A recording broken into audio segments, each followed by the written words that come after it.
What's going on? My name is Bim and these are the HyperX Cloud Stinger Core headphones.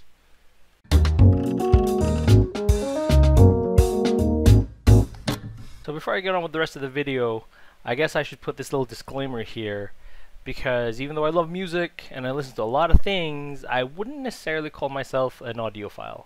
Because for me, there's a certain level of quality that I look for, and it's not high, it's not a high bar, and that once it reaches that, that's good enough. Everything else is in the same usable category. I had a couple friends have me try like a couple of really high-end headphones plugged into like a preamp or something, and then they asked me to test it with and without, and I really couldn't tell the difference. Probably one was louder, but that's it. I guess let's start with this. Let's start with the specs. I have to open up a web page because the box has absolutely no information in it. In fact, when you open it up, it's just the headphones and like a couple of inserts that tell you about support in multiple languages, show you their other products, and thank you for buying the product. That's it, right? The instructions are somewhere inside the box there, printed within the box, and all it really says is plug this into your thing and use this thing to control the mute and the audio. That's it. That's all it says. So no spec sheet on the box. So we go online.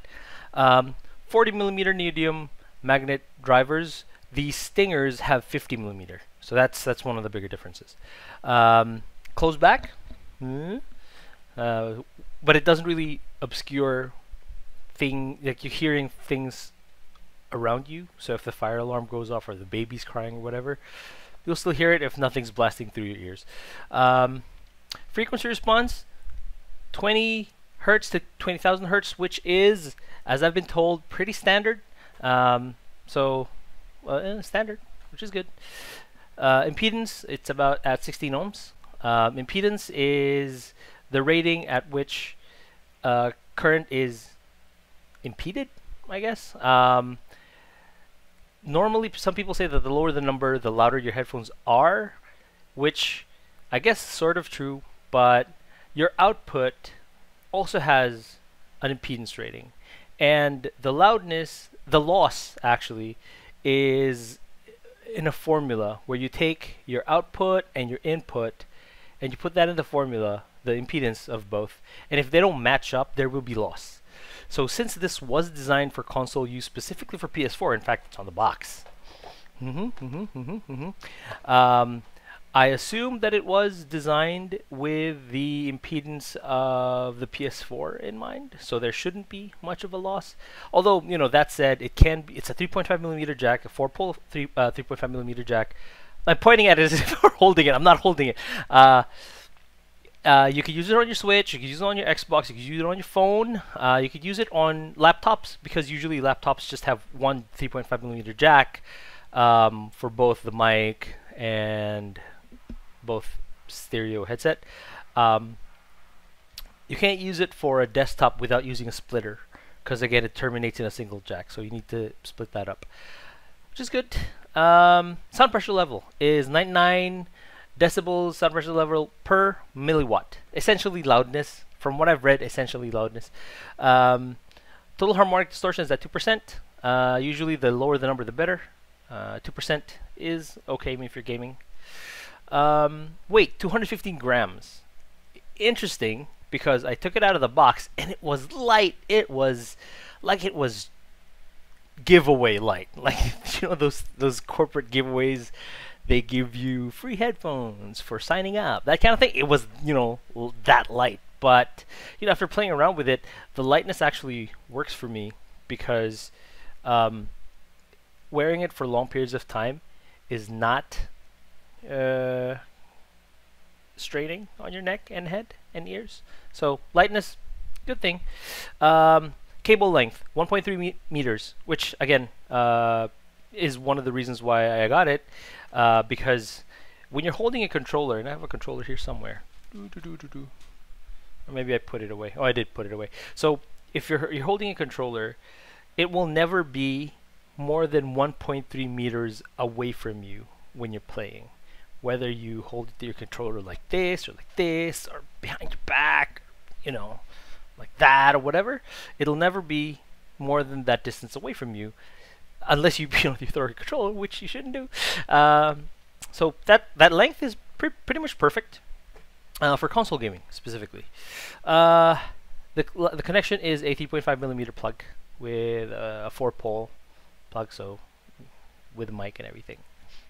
Speaking of the mic, here's some specs of the microphone. Condenser mic, noise cancelling, with a frequency response of 50 Hz to 18,000 Hz.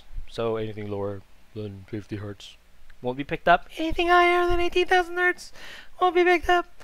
With the sensitivity of, I have no idea how to read that, so that's how, I don't know, whatever that is. Yeah, so what else can I say? It's pretty durable. Like I was bending it, and it bends fairly far without any creaking or cracking, so it's good. So for long gaming sessions, I've played probably 2-3 hour sessions with it so far, and it's really good.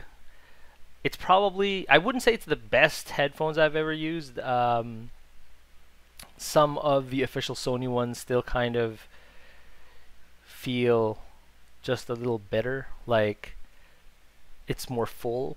Again, I'm not an audiophile, I can't really tell the difference, but I know that these, I can feel like these aren't the best, as I've tried better ones, but this is still pretty good, right? For especially for the price. The SRP is $40. I got it for around $34 equivalent. I got it for like 1,790 pesos from iTech, which is good. It's a steal, right? What else?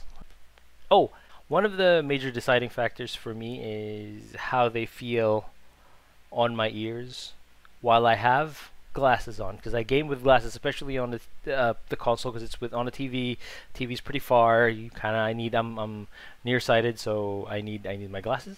So pretty comfortable with them on. So pretty good.